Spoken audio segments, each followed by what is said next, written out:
యేసుప్రభు సిలువు మీద ఉన్నప్పుడు కూడా ఆయన క్షమించడానికి ప్రయత్నం చేశాడు. సిలువు మీద ఉన్న దొంగని ఆయన క్షమించాడు కదా. అయ్యా, నీ రాజ్యములో నన్ను జ్ఞాపకం చేసుకో అన్న వెంటనే, నేడు నీవు నాతో పాటు పరదేశంలో ఉంటాం అంటే ఎవరో పరలోక రాజ్యానికి దేవుడే ఆధారం. ఎప్పుడైతే అడిగాడో వెంటనే ఇంకోటి అంటాడు, వీరేం చేయుచున్నారో వీరు ఎరుగరు. సిలువు మీద కూడా ఆయన క్షమించడానికి, సిలువు వేసేటప్పుడు కూడా వారిని కూడా ఆయన క్షమించమని ప్రార్థించడం అక్కడ మనం చూస్తూ ఉంటాం. క్రైస్తవుడికి ముఖ్యంగా ఉండవలసిన లక్షణం ఏంటంటే, మన బోధలో కూడా ఎప్పుడు కూడా యేసుప్రభు నేను క్షమించే దేవుడు, నేను ప్రేమించే దేవుడనే బోధ ఉండాలి. కానీ నేను గొప్పోడు, నేను గొప్ప నీతిమంతుడు, నా ఎంతటోళ్ళు ఎవరు లేరు, నేను ఇలా చేయకూడదు అలా చేయకూడదు అని ఎక్కువగా బోధ చేస్తే నీ యొక్క జీవితం మీద ప్రభావం చూపిస్తుంది. నేను నీతిమంతుడని అందరికీ చూపించుకోవాలని ఎప్పుడు బోధ చేయకూడదు. ఏం బోధ చేయాలంటే, ఆ దేవుడు నన్ను క్షమించిన దేవుడు నిన్ను క్షమిస్తాడు. నాకు పరలోక రాజ్యాన్ని ఇవ్వబోతున్న దేవుడు నీకు కూడా పరలోక రాజ్యాన్ని ఇస్తాడు. నన్ను ప్రేమించిన దేవుడు నిన్ను కూడా ప్రేమిస్తాడు. ఎక్కువగా ఆయన ప్రేమని, ఆయన క్షమాపణని ఇతరులకు ప్రజెంట్ చేసేటట్లుగా, ఆయన ప్రేమని ప్రచారం చేసేటట్లుగా క్రైస్తవుడిగా, సేవకుడిగా నీ బోధ ఉండాలి. కానీ మన గొప్పతనాలు బయటకు వచ్చేటట్లు, నేను ఇంత నీతిమంతుడు అంత నీతిమంతుడు అని చెప్పేటట్లుగా మన బోధన ఉండకూడదు. ఇతరులకు కమెంట్ చేసే విధంగా, ఇతరులు ఎక్కిరించే విధంగా, వాళ్ళు ఎలాంటి వాళ్ళు, వాళ్ళు ఎలా చేశారు, వీళ్ళు ఎలా చేశారని కానీ బోధగా చేసావనుకో, అదే తీర్పు నీకు కూడా వస్తుంది. ప్రియ స్నేహితుడా, సేవకుడా, మీరు ఎవరైనా కానీ అలాంటి బోధ చేయకండి. ఎందుకంటే యేసు ప్రభు కూడా ఎప్పుడు చేయలేదు. ఏం చేశాడంటే, ఇదిగో ఆయన ఈవెన్ సిలువలో ఉన్నప్పుడు కూడా ఒక ఆత్మను రక్షించడానికి, క్షమించడానికి ప్రయాసపడ్డాడు. శిక్షించే టైం వచ్చినప్పుడు కూడా ఆయన శిక్షించలేదు. ఆయన ప్రేమను ప్రచారం చేశాడు. నీవు నేను ఈరోజు ఆయన యొక్క ప్రేమను మోసుకెళ్ళి ఆయన ప్రేమను వివరించేవారమై ఉన్నాం. ఆ విషయాన్ని మర్చిపోవద్దు, దయచేసి గమనించండి. We must be proclaim the love of God, not the curse of God. We are here not to speak the curse, the punishments of the Lord. We are here to speak about the love of God, right? We should be invite people to come to the love of God, knowledge of God, that mighty God who can forgive. మనం గొప్ప ప్రసంగాల కంటే దేవుని ప్రేమను ప్రకటించే ప్రసంగాలు చాలా important.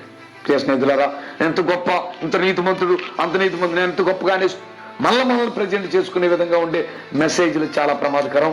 అది మనకు మంచిది కాదని సంగతి మర్చిపోవద్దు ప్రియ స్నేహితులారా. ఎందుకంటే యేసుప్రభు అంటాడు, ఇస్కరియోతు యేసుప్రభు దగ్గరికి వచ్చి ఏమంటాడంటే, నేనా ప్రభువా సిలువు కప్పి చెప్పేది? నటిస్తా ఉంటాడు. అంటే నేను ఎంత మంచోడ్నో, నేను అలా చేయనే అని కాదు. అది కాదు. యాక్చువల్లీ ఇస్కరియోతు యోధా నువ్వేం చేయాలనుకుంటున్నావు అది చెయ్యి అంటాడు యేసుప్రభు, రైట్? ప్రియ స్నేహితురా, మన నటనా జీవితాలు, లేకపోతే మనం నీతిమంతులము, మనం గొప్పవారమని నిరూపించుకునే బోధ తప్పు బోధ. చాలా మంది అందులో పడాలనుకుంటున్నారు. కరెక్ట్ కాదు. నీవు ఆయన ప్రేమకు యోగ్యత లేనివాడు అయినప్పటికీ ఆయన నిన్ను ప్రేమించిన ఆ ప్రేమకు యోగ్యుడిగా ఏర్పాటు చేసుకున్నాడు నిన్ను. సిలువ మీద దొంగను కాదు అని అనట్లేదు, నేను దొంగని అయినప్పటికీ నన్ను నీ రాజ్యంలో జ్ఞాపకం చేసుకుంటావా అని అడుగుతా ఉన్నాడు. అది ఇంపార్టెంట్. నీవు ఇతరులు ప్రేమించి వారిని దేవుని వైపు మళ్లించేటట్లు నీ బోధ నా బోధ ఉండాలి. మనం ఇతరులు ప్రేమించాలి. ఆయన ప్రేమించడానికి వచ్చాడు ఈ లోకానికి, వెతికి రక్షించడానికి నశించిన వాడిని. ప్రియ స్నేహితుడా, దయచేసి గమనించు, నీ బోధన ఎప్పుడు కూడా ప్రియ స్నేహితులందరికీ తెలియజేసేది, ఎవరికైనా సరే. అంటే మన బోధ ఎలా ఉండాలి, ఎవరిని విమర్శించేటట్లుగా, ఎవరి మీద చెడ్డ కామెంట్ పెట్టేటట్లుగా, లేకపోతే మన గొప్పతనాలు ప్రజెంట్ చేసుకునేటట్లుగా ఉంటే మాత్రం అది కూడా ఒక పెద్ద పాపం. ఆ విషయం గమనించుకోండి. పరలోక రాజ్యం వెళ్లకుండా కూడా అటువంటి బోధని ఆపేస్తాడు. అనేకమైన ప్రమాదాలు కూడా ఉన్నాయి. దయచేసి గమనించు, ఆయన కృప ద్వారా మాత్రమే రక్షించబడ్డాం. We are saved by the grace, not by our knowledge, not by our talents, not by our righteous deeds, not by our selfish righteousness, self-righteousness, not by our great work. We are all nothing like that. We have to know that we are sinners and God has forgiven us. And He made us to be eligible to reach the kingdom of God. Our God is with us today, dear friend. My friend, that's what I'm telling my friend. Ask God to forgive you even, and try to be like a humble man, like Jesus Christ even forgiven. Why don't you forgive him? నువ్వు క్రైస్తవుడిగా క్షమించలేని స్థితిలో ఉన్నట్లయితే నువ్వు సరైన క్రైస్తవుడి కానే కాదు. ఎంత ఘోర పాపినైన యేసు ప్రభు క్షమించడానికి ముందుకు వచ్చాడు. నువ్వు క్షమించలేని పరిస్థితిలో ఉన్నట్లయితే నీవు క్రైస్తవుడు కాదని సంగతి మర్చిపోవద్దు. If you are not able to forgive others, you are not supposed to call as a Christian. Understand, my friend? Thank you so much. May God bless you, my friend. I'm telling you, dear friends, remember that, Jesus Christ is ready to forgive, forget your sins. Forgive and forget your sins. Forgive and forget your sins. He will throw all your sins and He will be lift you up and He will be bless you. Hallelujah.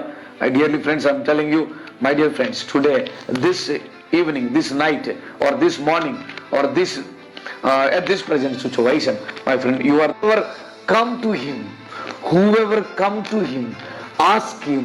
You are not going to be, no need to have any talents or certificates or like that to reach the kingdom of God, to receive the blessings, to receive the anointing. You have to have it. You must know that who you are. When you know that who you are, when you ask God, He is 24 hours welcome. Every minute He is welcoming you to bless you. He is ready to bless you. He is ready to protect you. He is ready to lift you up. He is ready to bless you. He is ready to anoint you. He is ready. He is ready. Are you ready? If you are not able to ready, we should not be boast like our righteous. We are righteous deeds. No, we are righteous by His grace, but we are supposed to not to boast like that. We have to think that we saved by His grace. We are not supposed to be saved by His grace, but He's given His grace. Though we are sinners, but He saved us. And He made us become righteous. And He made us to be eligible for the kingdom of God.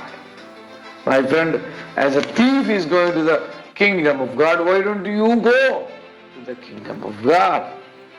Why don't you invite other people to go to the kingdom of God? Why don't you invite Jesus Christ? He is loving them. Please talk to the people, and Jesus Christ is loving you, my friend. That's the gospel. Preach the gospel that He opened His arms every day, 24 hours. He loves you so much. My dear friends from the different countries and different states, dear friends, I tell you, the thief is now is with Jesus Christ. A thief with Jesus Christ. A thief. Understand, my friend? A thief, He said, you will be with me in the paradise. A thief, God is not looking at whether he is thief or he is a rich man or poor man, whatever, no matter. God is looking at his heart. నువ్వు గొప్ప ధనవంతుడివా పేదోడువా అని చూడట్లేదు. ఒక దొంగతో అన్నాడు, నేడు నీవు నాతో పాటు పరదేశంలో ఉంటావు. నేడు నీవు నాతో పాటు. దొంగని ఆయన టాలెంటెడా, బాప్తిజం తీసుకున్నాడా లేదా, లేకపోతే జ్ఞానవంతుడా కాదా, పరలోక రాజ్యానికి యోగ్యత ఉందా లేదా కాదు. అడిగిన వెంటనే, తెలుసుకున్న వెంటనే, అయ్యా నీ రాజ్యంలో నన్ను జ్ఞాపకం చేసుకోవా అని వెంటనే నీవు నాతో పాటు అక్కడ ఉంటావు. ఆయనతో దొంగ, hallelujah, praise God, praise God. Dear friends, దొంగ దేవునితో వెళ్ళిపోతున్నాడు. ఆనోకు దేవునితో స్నేహం చేసి దేవునితో వెళ్ళిపోయాడు. ఒక దొంగ కొత్త నిబంధనలో దేవుడితో స్నేహం చేసి చనిపోయే ముందు పరలోక రాజ్యాన్ని స్వతంత్రించుకోవడానికి, మై ఫ్రెండ్, నేడు నీవు నాతో పాటు పరదేశంలో ఉంటావని అన్నాడు యేసు ప్రభు. ఉంటాడంటారా? Are you believing that the thief will be in the paradise or not? Jesus Christ said, you will be with me in the paradise. Now where he is the thief? ఇప్పుడు దొంగ ఎక్కడున్నాడు? దొంగ పరదేశంలో ఉన్నాడు. హల్లెలూయా. హూఎవర్ యు ఆర్, నువ్వెవరైనప్పటికీ ఆయన దగ్గరికి వచ్చి ఆయనతో మాట్లాడినట్లయితే ఆయన ఉండే రాజ్యంలో నీవుంటావు. ఆయన అనుభవించే ఆ మహా గొప్ప సంతోషాన్ని నీవు అనుభవిస్తావు. ఆయనతో ఆకలి దప్పులు లేకుండా ఆయనతో పాటు ఆ సంతోషమైన ఆయన సన్నిధిలో స్తుతిస్తూ ఆయన సన్నిధిలో ఆనందంగా ఉంటాం. Understand my friend. ఒక దొంగ అలా ఉన్నప్పుడు దేవుడు నిన్ను అంతగా ప్రేమించిన దేవుడు నిన్ను చేర్చుకోడా? Dear friend, think about the Lord is looking at you. God bless you. God bless you dear friends. God is ready to forgive anyone. He is ready to forgive anyone. He is not going to be put you down. He will never leave you alone. God bless you. May God bless you. My dear friends, thank you so much. I'm going to pray for you and finish this live program. Most gracious Heavenly Father, Lord, thank you so much